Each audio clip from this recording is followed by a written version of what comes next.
शांति। आज 6 जुलाई 2026 के बाबा के अनमोल मधुर महावाक्य सुनेंगे। आज की मुरली में पुनः बाबा ने आत्मा का लेसन पक्का कराया है। साथ ही बाबा कहते हैं, दुनिया में मनुष्य कहते हैं जब कोई शरीर छोड़ता है तो आत्मा शांत हो गई, अर्थात शरीर से अलग हो गए। तो तुम्हें भी यहाँ योग में जीते जी देह से अलग होना है और शरीरी होने का अभ्यास करना है, अर्थात डेड साइलेंस का अनुभव करना है। चारों ओर बाबा कहे वह डेड साइलेंस का सन्नाटा छा जाए, और वह तभी होगा जब आत्मा अपने स्वधर्म में स्थित होगी।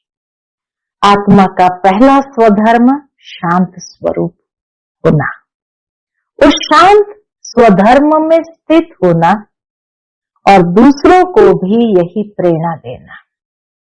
दूसरा हमारा स्वधर्म है कि आत्मा पवित्र स्वरूप है। तो बाबा कहते पवित्रता के फाउंडेशन को मजबूत करना। जितना पवित्रता का फाउंडेशन मजबूत होगा उतना ही स्वराज्य के फाउंडेशन को हम मजबूत करते हैं। तो इसीलिए बाबा कहे तुम बच्चों को इस बात का विशेष अटेंशन रखना है, शांति और पवित्रता, इस दोनों बातों के स्वधर्म में स्थित होकर के फाउंडेशन को मजबूत करो। सुनते हैं आज के बाबा के अनमोल मधुर महावाक्य। ओम शांति। मीठे बच्चे, जीते जी इस शरीर से अलग हो जाओ। अशरीरी बन बाप को याद करो। इसको ही कहा जाता है डेड साइलेंस। आज की मुरली से प्रश्न है, तुम बच्चे अभी अपना फाउंडेशन मजबूत कर रहे हो। मजबूती किस आधार से आती है? उत्तर है पवित्रता के आधार से। जितना जितना आत्मा पवित्र अर्थात सच्चा सोना बनती जाती उतनी मजबूती आती है। बाबा अभी स्वराज्य का फाउंडेशन इतना मजबूत डालते हैं जो आधा कल्प उस फाउंडेशन को कोई हिला नहीं सकता। तुम्हारे राज्य को कोई छीन नहीं सकता है। आज की मुरली से पहले गीत बजा है ओम नमः शिवाय। ओम शांति। बाबा कहते हैं मुझे याद करो, अर्थात अशरीरी बनो, अर्थात डेड साइलेंस। जैसे मनुष्य मरते हैं तो डेड साइलेंस हो जाती है। कहते हैं इनका शरीर शांत हो गया, शरीर और आत्मा अलग हो गई, खत्म हो गया। यहां भी तुम बच्चे जब बैठते हो तो इसको डेड साइलेंस कहा जाता है, अर्थात जीते जी अशरीरी बन जाओ। अपने को आत्मा समझो, बाप को याद करो। तुम जानते हो यह सच्ची शांति है। अशरीरी होकर स्वयं को आत्मा समझकर बाप को याद करते, ये है सच्ची शांति। वो लोग शांति को नहीं जानते। डेड साइलेंस का अर्थ तो जानते ही नहीं। डेड साइलेंस क्यों कहते हैं? याद दिलाते हैं वो मर गया, शांत हो गया। तुम भी मर जाओ, तुम भी शांत हो जाओ। बड़े बड़े लोग गांधी की समाधि पर जाते हैं, वहां जाकर कहेंगे डेड साइलेंस अर्थात शांति में बैठो। तुमको भी मालूम है हम आत्मा शांत स्वरूप है। दुनिया को पता ही नहीं है। हम अपने स्वरूप में टिक जाते हैं, अपने स्वरूप अपने स्वधर्म में टिक जाते हैं। हमारा स्वधर्म है शांत। हमारी आत्मा शांत स्वरूप है। उनको यह पता ही नहीं इसलिए शांति मांगते हैं। स्वधर्म का पता ही नहीं, स्वस्वरूप का पता ही नहीं, इसलिए शांति मांगते हैं। आत्मा कहती है शांति चाहिए। आत्मा अपने स्वधर्म को भूली हुई है। वास्तव में आत्मा का धर्म ही शांत है। फिर आत्मा क्यों कहती है अशांत है? अशरीरी हो बैठ जाओ। बाबा कहते शांति चाहिए, अशरीरी होकर बैठ जाओ। वह तो हट से प्राणायाम चढ़ा देते हैं तो जैसे मर जाते हैं। उसको कहा जाता है आर्टिफिशियल शांति। तुम बच्चों को तो पता है हमारा स्वधर्म शांत है। तुम आत्मा स्वराज्य ले रही हो। कितना बाबा आत्मा के पाठ पक्का कराते जाते हैं। तुम आत्मा स्वराज्य ले रही हो। आत्मा ही सब कुछ बनती है। आत्मा बैरिस्टर बनती है। आत्मा कहती है हमको राज्य चाहिए। आगे भी राज्य लिया था बाप से, अब फिर लेने आए हो। मनुष्य देह अभिमान में है तो दुख में है। देह अभिमान में है तो दुख में, देही अभिमानी में है तो शांति में है। अभी तुम समझते हो हम आत्मा है। अपने परमपिता परमात्मा से स्वराज्य लेने आए हैं। तुम आत्मा को राजाई चाहिए। इस समय आत्मा स्वराज्य मांगती है बेहद के बाप से। आत्मा स्वराज्य मांगती है किससे? बेहद के बाप से। श्री कृष्ण को तो स्वराज्य था, फिर गुम हो गया। अब बाप आकर तुम आत्माओं को राज्य देते हैं। इसको राजयोग कहा जाता है। परम पिता परमात्मा राजयोग सिखाते हैं। मनुष्य देह अभिमानी होने के कारण कहते हैं मैं फलाना हूं, मैं फलाना हूं। मैं देह को समझ लेते हैं। आत्मा बोल रही है, लेकिन क्योंकि आत्मा का ज्ञान नहीं, इसलिए देह को ही समझ लेते मैं। वास्तव में मैं आत्मा करती है।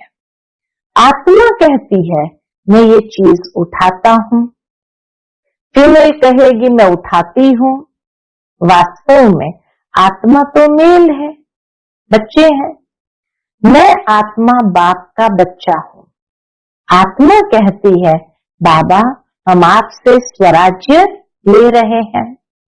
आत्मा को स्वराज्य देते हैं कौन? आत्मा को स्वराज्य देते हैं परमात्मा।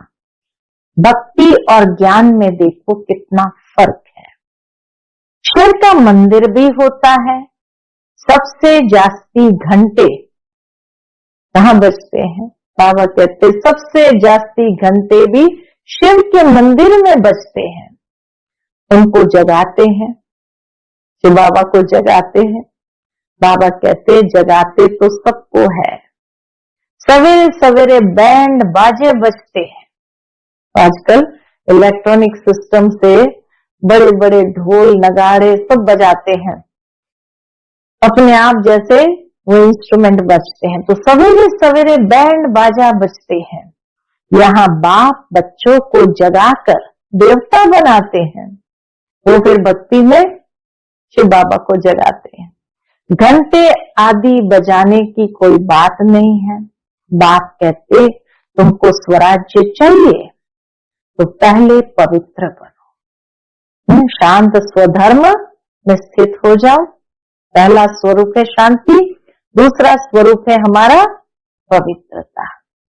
तो तुमको स्वराज्य चाहिए तो पहले पवित्र बनो। एम ऑब्जेक्ट बुद्धि में रहती है। स्टूडेंट कहेंगे हम यह मैट्रिक पास करेंगे फिर यह करेंगे। सन्यासी चाहेंगे हमको शांति मिले। एक कहानी भी है ना, रानी के गले में हार पड़ा था, ढूंढती थी बाहर। तो वह भी शांति को बाहर ढूंढते हैं। वास्तव में है भीतर, हमारा स्वधर्म है, लेकिन शांति को बाहर ढूंढते हैं। परंतु आत्मा तो स्वयं शांत स्वरूप है। आत्मा अपने स्वधर्म को भूल अपने को शरीर समझ बैठी है। बाबा कहते आत्मा अपने स्वधर्म को भूल अपने को शरीर समझ बैठी है।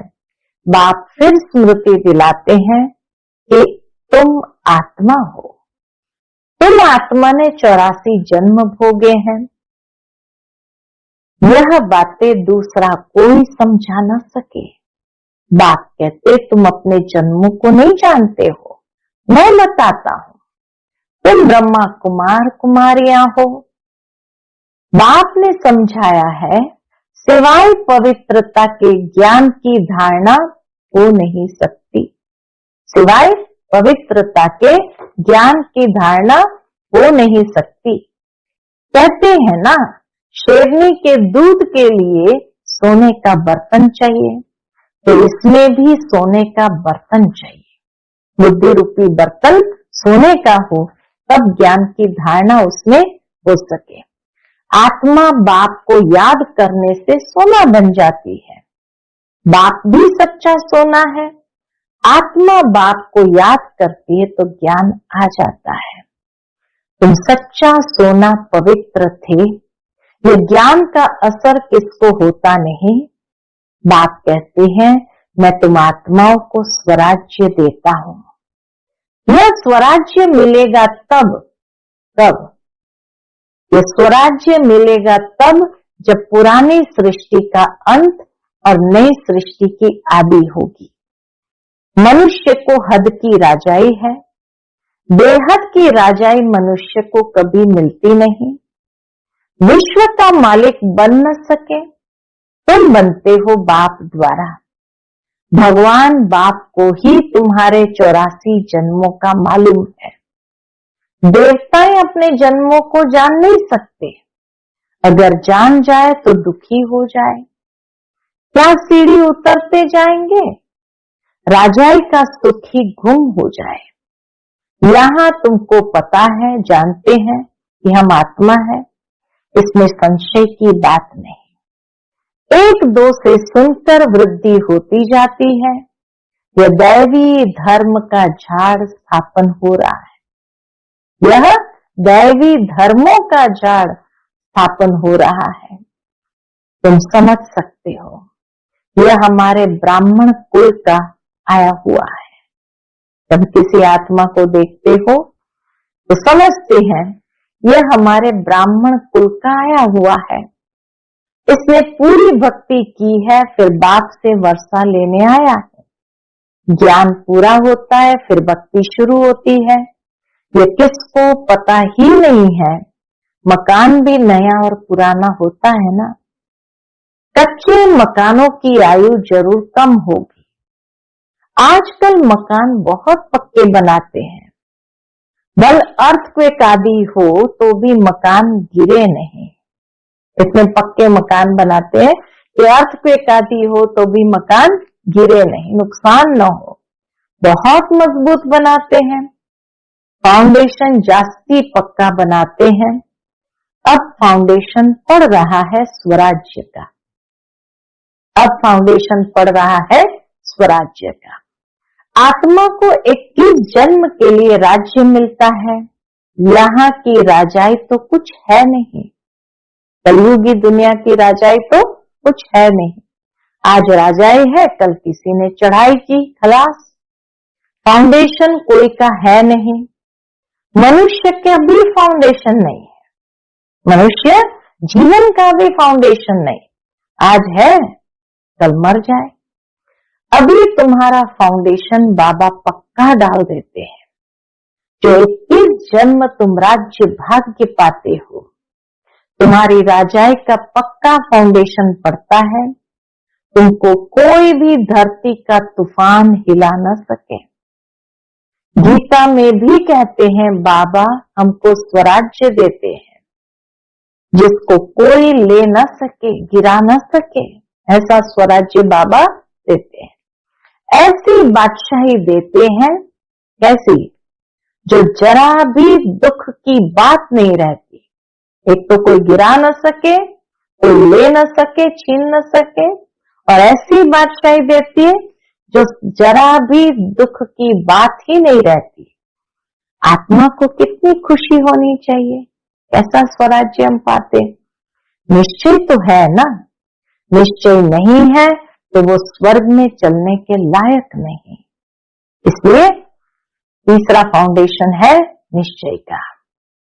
पहला, स्वधर्म को फाउंडेशन पक्का करना है, शांति स्वधर्म। दूसरा, पवित्रता का। तीसरा, निश्चय। निश्चय नहीं है तो वो स्वर्ग में चलने के लायक नहीं। इतने ढेर ब्रह्मा कुमार कुमारियां वृद्धि को पाते रहते हैं। तुम जानते हो ज्ञान सागर पतित पावन हमको पढ़ाकर राजयोग सिखा रहे हैं। वह फिर कह देते हैं श्री कृष्ण ने सिखाया। यह कैसे समझे शिव बाबा ने मनुष्य तन में आकर सिखाया। भारत ही पवित्र था, अब अपवित्र पतित है। देवताओं के आगे जाकर उन्हों की महिमा गाते हैं। शिव के आगे कभी ऐसा नहीं गाएंगे, तुम सर्व गुण संपन्न 16 कला संपूर्ण हो। शिव की महिमा अलग है। वह ज्ञान का सागर पतित पावन, सर्व का सद्गति करने वाला, सर्व की झोली भरने वाला भोलानाथ है। ऐसे बाप को सब भूले हुए हैं। परम पिता परमात्मा को बुलाते हैं कि आकर दुख हरो सुख दो। सुख करता दुख हरता तो एक ही है, उनकी ही श्रेष्ठ मत है। दुख हरता सुख करता एक ही है, उनकी ही श्रेष्ठ मत है। वह है श्री श्री भगवान की मत, जिससे तुम बच्चे भी श्रेष्ठ बनते हो। गवर्नमेंट ही कहती है कि भ्रष्टाचारी दुनिया है, अब श्रेष्ठ कौन बनाए पता ही नहीं पड़ता है। समझते साधु लोग बनाएंगे, परंतु वह तो श्रेष्ठ बना नहीं सकते। ये तो बाप का ही काम है ना। पहले एक राजा के हुक्म पर चलते थे। सतयुग में तुमको वजीर आदि कोई भी नहीं है। बादशाह में भी ताकत रहती है। बाबा कहे द्वापर युगी बादशाहों में भी ताकत रहती है। वजीर का नाम गाया ही नहीं जाता। तुम समझते हो हमने विश्व का मालिक बन राज्य चलाया था, तो सतयुगी महाराजाओं में तो कितनी ताकत होगी, उनको वजीर आदि की जरूरत ही नहीं। तो बाबा कहे तुम समझते हो हमने विश्व का मालिक बन राज्य चलाया था, ऐसे ही जाकर चलाना है जैसे चलाया था। बरोबर सतयुग में लक्ष्मी नारायण का राज्य था ना। हर एक को अपनी अपनी राजधानी मिलेगी। श्री कृष्ण को अपनी राजधानी होगी। दूसरे भी राजाएं होते हैं ना, कम से कम 8 तो है ना।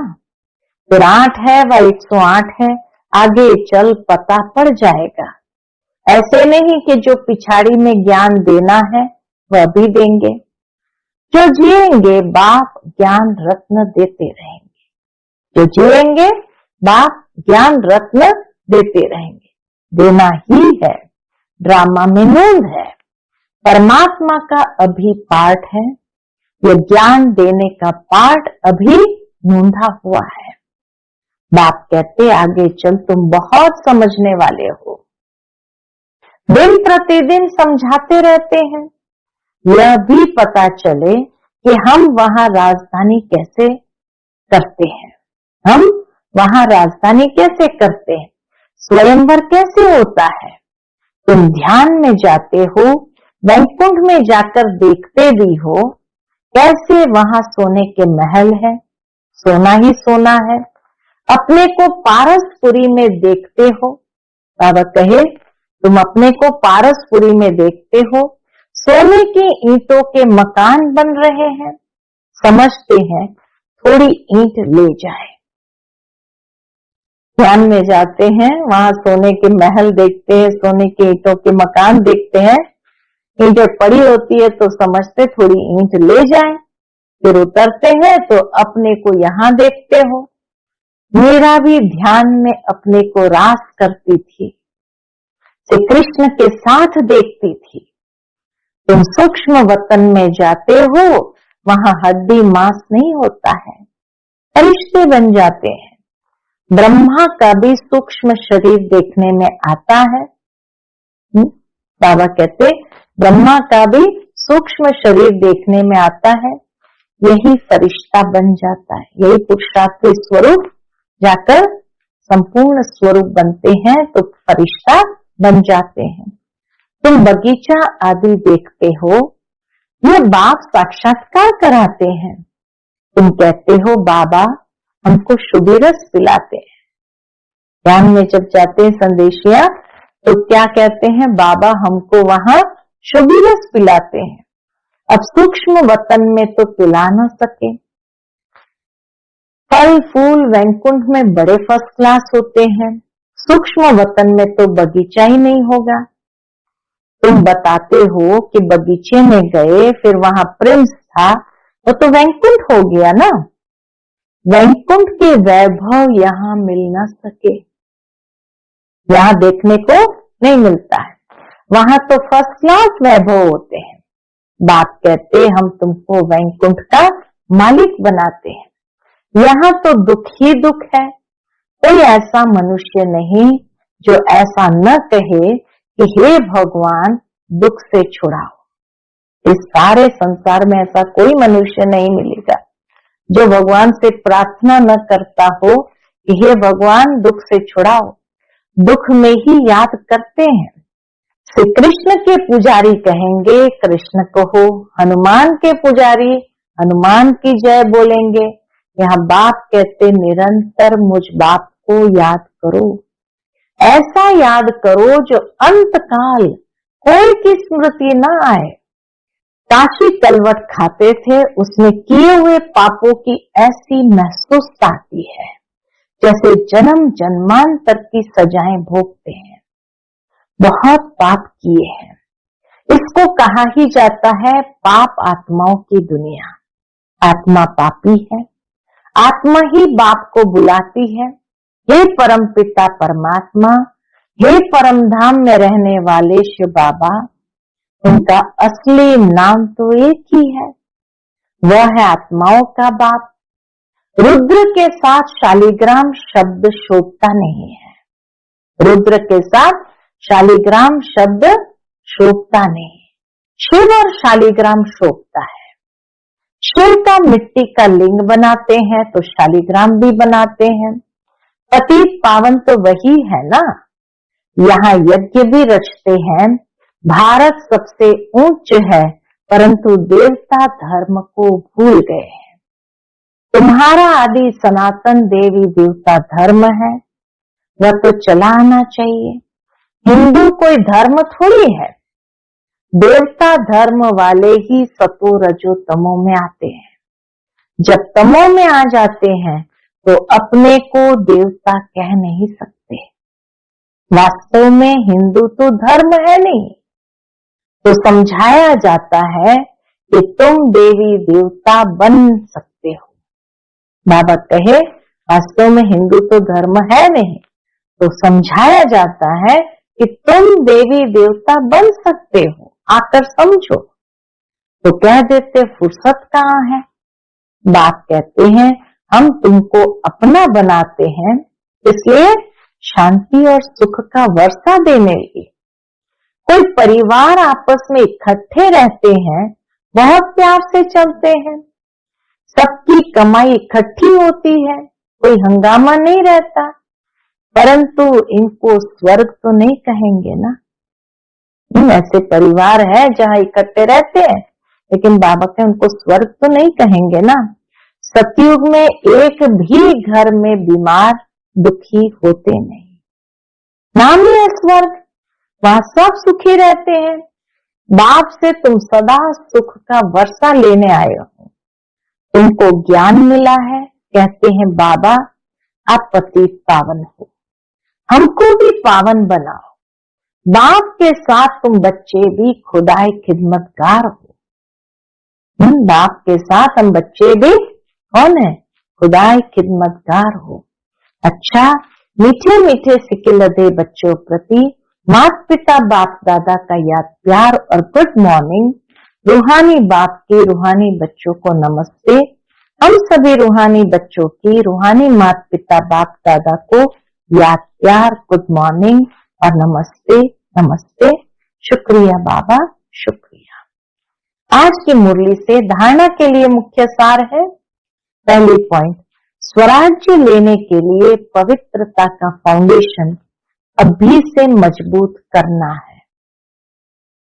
जैसे बाप पतित पावन है, ऐसे बाप समान पावन बनना है।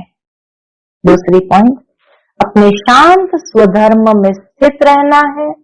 जितना हो सके देह अभिमान छोड़ देही अभिमानी रहना है। डेड साइलेंस अर्थात अशरीरी रहने का अभ्यास करना है।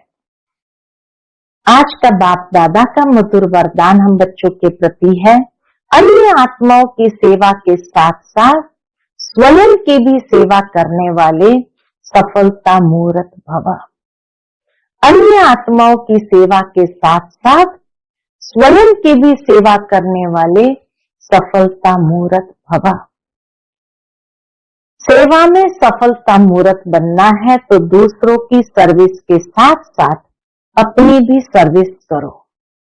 जब कोई भी सर्विस पर जाते हो तो ऐसे समझो कि सर्विस के साथ साथ अपने भी पुराने संस्कारों का अंतिम संस्कार करते हैं। जितना संस्कारों का संस्कार करेंगे उतना ही सत्कार मिलेगा। जितना संस्कारों का संस्कार करेंगे उतना ही सत्कार मिलेगा। सभी आत्माएं आपके आगे मन से नमस्कार करेगी, लेकिन बाहर से नमस्कार करने वाले नहीं बनना, मानसिक नमस्कार करने वाले बनना। आज का स्लोगन है, बेहद की सेवा का लक्ष्य रखो तो हद के बंधन सब टूट जाएंगे। बेहद की सेवा का लक्ष्य रखो तो हद के बंधन सब टूट जाएंगे। आज का व्यक्त इशारा है, ज्वाला स्वरूप स्थिति में रह शक्तिशाली याद का अनुभव करो। ज्वाला स्वरूप स्थिति में रह शक्तिशाली याद का अनुभव करो। उसके अंतर्गत बाबा कहते, जब तक आपकी याद ज्वाला रूप नहीं बनी है तब तक यह विनाश की ज्वाला भी संपूर्ण ज्वाला रूप नहीं लेती है।